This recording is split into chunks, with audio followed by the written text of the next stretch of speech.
Yo and hello, everybody. Mike here, baseball collector.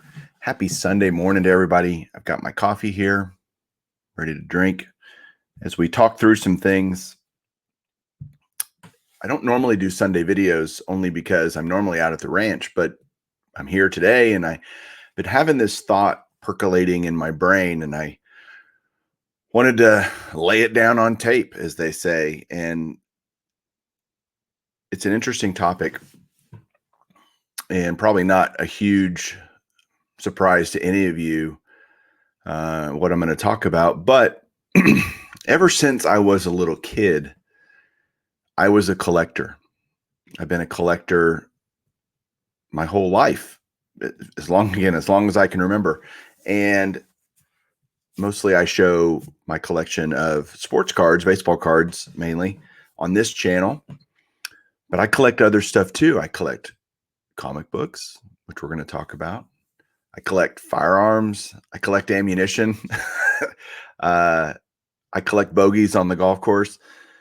But that collector's mindset, I think it's a very innate, natural, almost just genetically programmed thing to be a collector, to have that mentality. And there's a lot of facets that go with that. Sometimes a little OCD, sometimes that completionist, that I want to get all of them. Just there's the hunt, the desire for the hunt of what you need and what you want. Those things I think are innate in us and not learned. That's something we have. You either have it or you don't. And I've had that my whole life. I think I inherited it from my dad, who collects tools, and my son has inherited it. And I think it's just a thing. And what I want to talk about today is really the similarities between mainly comic books and sports cards, and all the amazing similarities that are there. I think it's true probably if you compared sports cards to collecting coins or stamps or butterflies. I don't think it really matters. That all of these things would probably be true that I'm going to say and talk about the similarities. But I want to focus on comic books and sports cards because those are the two main collections that I have. Behind me is over here is the Beast right there. And then right there is a file cabinet full of comic books. Also, as a young man, I really gravitated towards different characters. And I think that's the first similarity is you gravitate towards a character. In sports, you gravitate towards a team or a player that just really strikes a chord within you somewhere. And for me, it was Spider-Man.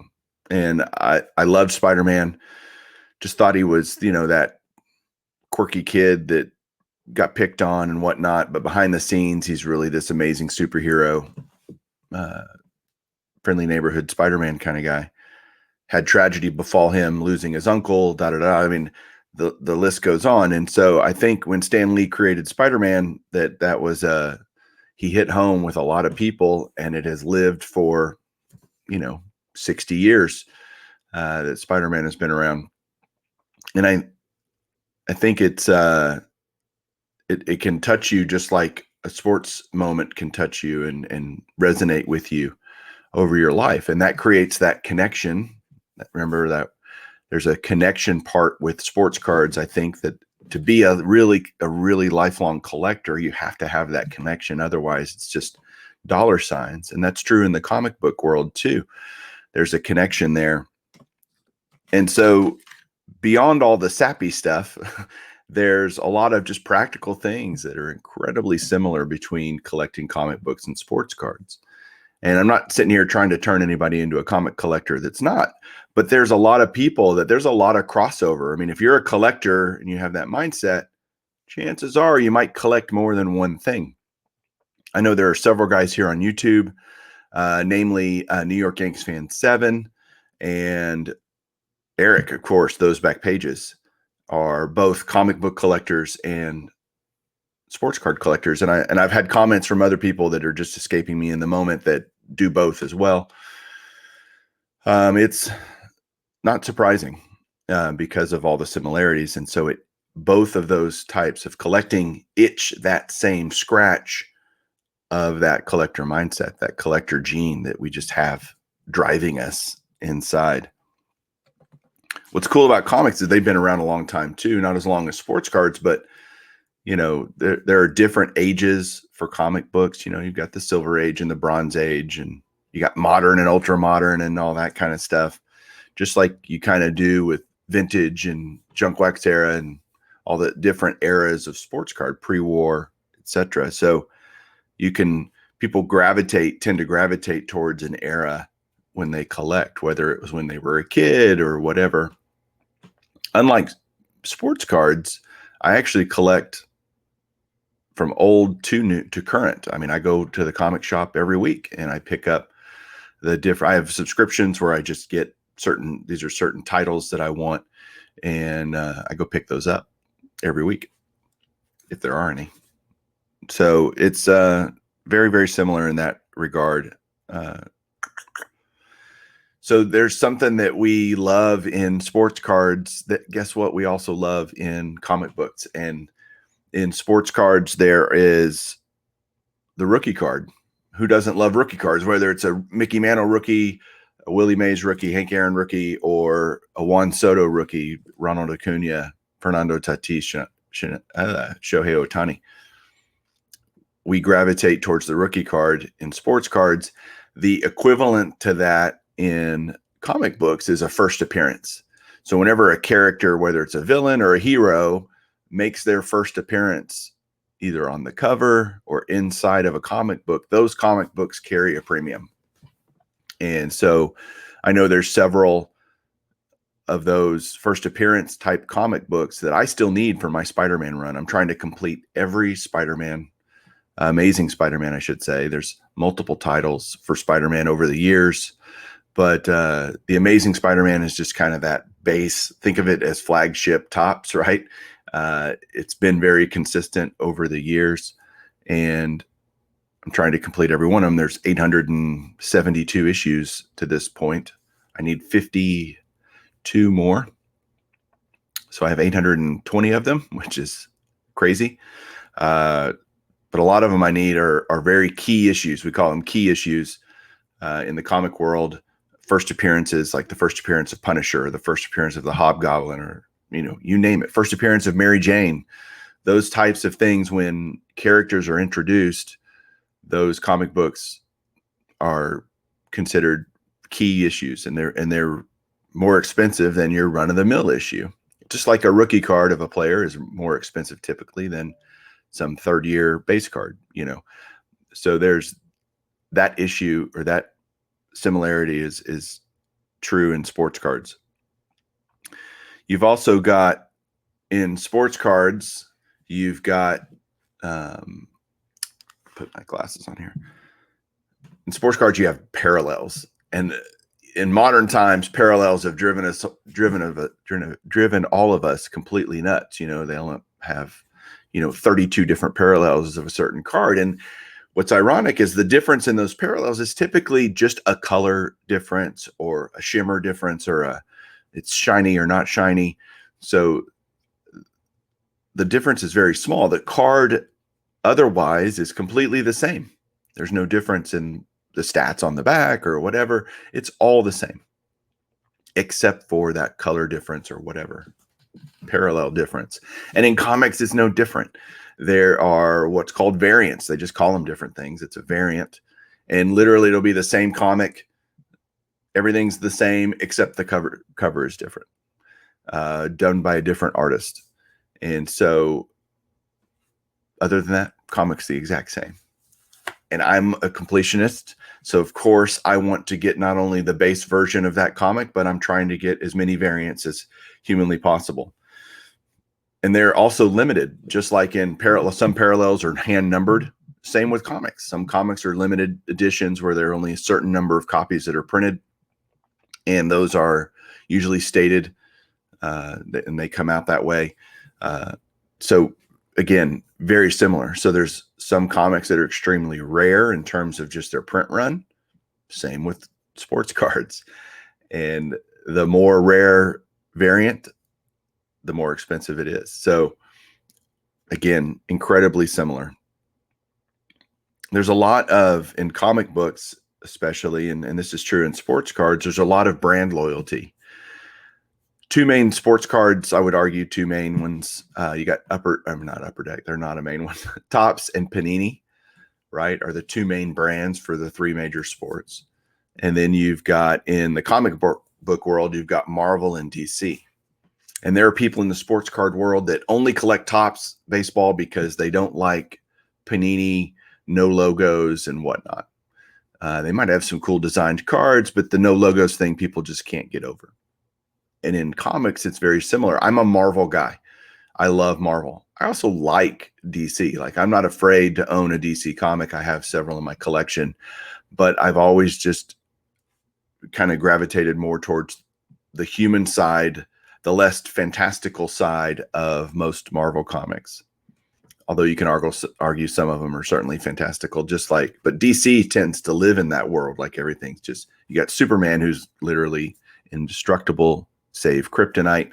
You've got Batman, who's more like a real guy that just happens to be wealthy and smart. But most of the superheroes and villains on the DC side are just a little more on the fantastical side versus Marvel. So, but you'll have these brand loyalists that gravitate towards one or the other, and really, well, I'll only collect Marvel, I'll only collect DC, I'll only collect Topps, I'll only collect Panini. And so those are another similarities there. You got that brand loyalty. What's great about comics and cards, as well as you've got even things like we talked about, parallels and variants, you've got autographed stuff.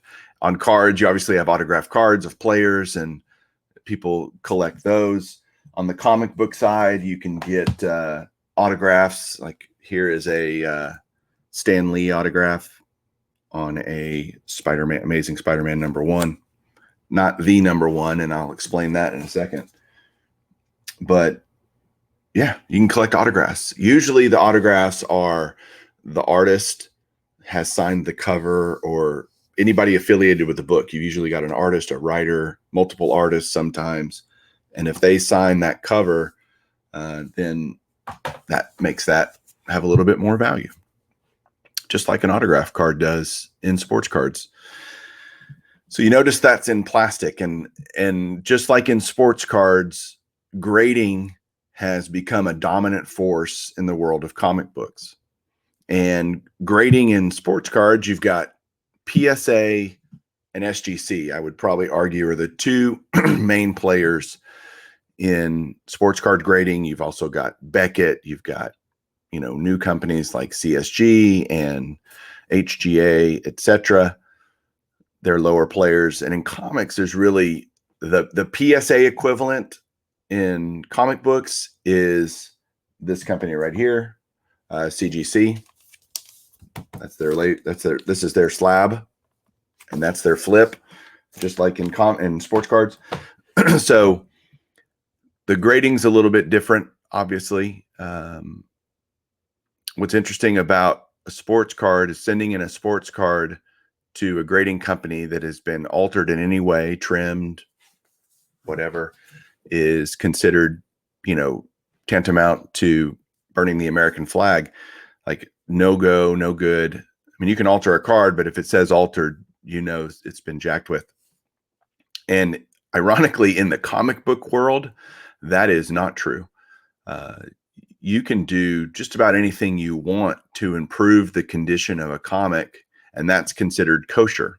For example, along the spine, if there are little ticks along the spine, little slight bends or whatever, you can what's called press that out. You can literally press it out and make the comic smooth and perfect. You can clean it. You can clean the surface. You can, if a corner is bent over, you bend it back, and all of those things are considered very normal to achieve a higher grade in a comic book than you would like in a sports card. You would never do that or promote that or anything. So that's very different, ironically. And I don't find that it's weird that it's not wrong in one genre of collecting and completely taboo in the other, but I didn't make the rules. I just follow them kind of thing. So I actually agree with it. Like a comic book can be pressed out and whatnot. I don't press comics because I don't grade a lot of comics. I happen to have some graded comics, but I own graded comics for the same reason that I own graded sports cards. They are meant to me, grading, whether it's a comic book or a sports card, first and foremost, authenticates the item. Again, sports card, comic, no different. I want to know that it's the real deal. It also protects and preserves that collectible, at that point in that state. So to me, that's a huge value for grading just in and of itself. All right, we're locking in what this card's condition is. We're locking in kind of forever, barring you breaking it out, what it's going to stay forever. And just like sports card grading, comic book grading is very subjective. I think you get an assigned grade by someone looking at it and making their opinion known by placing a numerical grade on top of that collectible. In comics, it's different. For CGC especially, you've got half grades all the way up from 0.5 to 9.0. So 2.5, 3, 3.5, 4, 4.5, 5, all the way up to 9.0. And then you have from 9.0 to 9.8 variables or intervals of 0.2. So 9.2, 9.4, 9.6, 9.8. And 9.8 is considered a gym, the equivalent of a PSA 10. So this is a 9.8 on this. And versus sports cards, which are, just whole integers, typically with some 0.5s in there along the way as well. Let me get some coffee here. My throat's getting dry. Man, coffee in the morning, like elixir of life, man. Okay. And just like sports cards, newer comics are expected to be pretty high grade right off the rack. As soon as you buy it, you're expecting it to be a pretty mint comic. Although there's a lot more opportunity for damage in a comic because it's being shuffled around and pulled out of a box and all kinds of things. So it can get kind of bent. Hence then you go press it. If it gets a little bit of bends on it, you go press it, turn it into a 9.8. So the expectation on modern comics is to have very high grades. And then this equivalent to sports cards is that vintage comic books, just like vintage sports cards, are kind of expected to have a little, patina to them, a little character, so to speak, because of how old they are. And so comics, I don't mind buying comics that are older in kind of what we would call mid-grade in the sports card world. They are, for example, here's an Amazing Spider-Man number 22. This is from 1965, and it's in a 5.5, which is, I would call that a mid-grade comic, and so look at that. Boys turn it, look at the back. I love the advertising on the back. Here, let's go look at this. My secret new Dynaflex method. You can build you a magnificent new He-Man muscled body. Should have signed up for that. But grading comics, that mid-grade, kind of 5s, 5.5. Obviously, the lower the grade, the lower the cost. And so you have to always be balancing cost versus, I've only got so much money. How do I want to spread that out among this collection? It's just as true in comic books as it is in sports cards.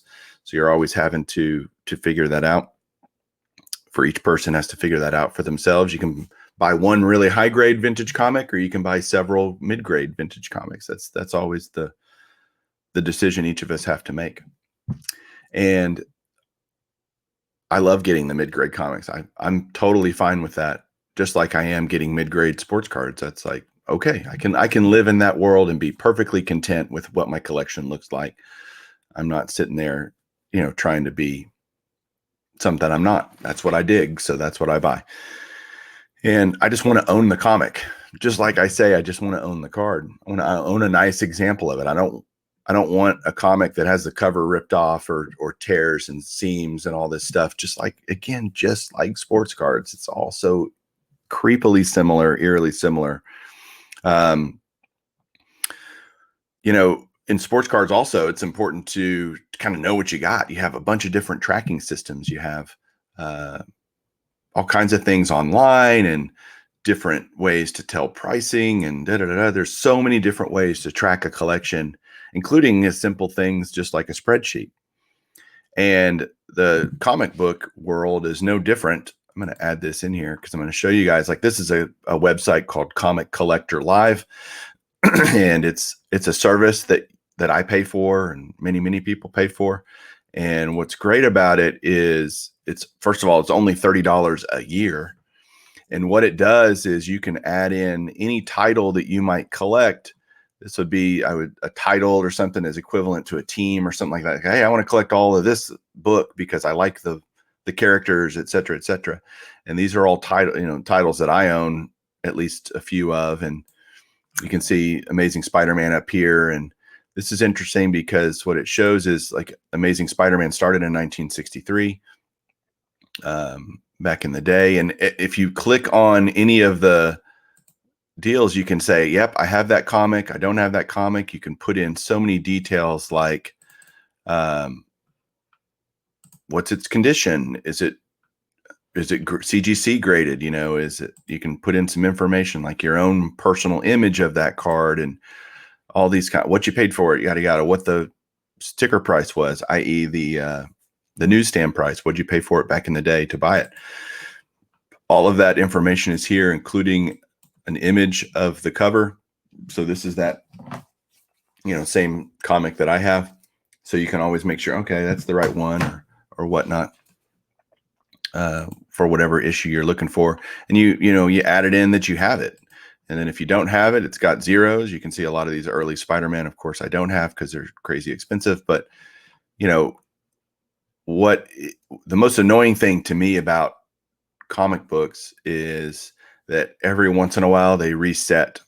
And what I mean by that is they will kind of start over. Like Amazing Spider-Man went, for a long time, all the way through whatever issue, hundreds of issues, literally hundreds of issues. And then they go, hey, let's reboot it. And they'll reboot to issue number 1 again, which it's really not issue number 1. It's issue number 1 of the new reboot.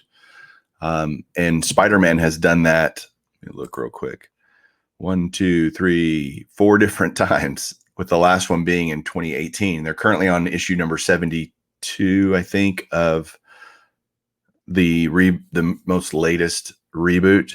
They'll do that when they're wanting to maybe shift how the character is being portrayed, who's writing the comic book and coloring, who's drawing the color book or comic book. So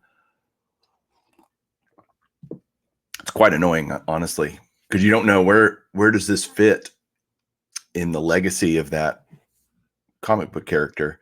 And what they've done now, finally, Marvel's gotten a little bit smarter, I think, and they have created the legacy system, meaning on every new Spider-Man, Amazing Spider-Man that comes out, it'll have issue number 70, whatever, legacy issue number 870 something. So they'll at least tell you in the lore of Spider-Man, here is where this is. And they do that for Captain America and Avengers and Iron Man and Thor and you name it. They're all done like that now, so that someone can kind of see where this fits in the canon of that character and the history and legacy of that character. So they call them legacy issues, which is good. But for a long time they didn't. They would just reboot number 1 like this. The one that is Stan Lee, this number 1 is from the 2014 reboot. Number 1. And comic book companies do that because they're trying to, number 1s are always more expensive and whatnot. It's a money grab. Hey, guess what? Who else does that? Sports card companies. They'll reissue a design or something and reboot it or whatever, just as a money grab. Totally money grab. They've already had a good idea, now they want to reboot it, and so they try to just make more money, just like sports cards or just like comic books. They all do the same thing.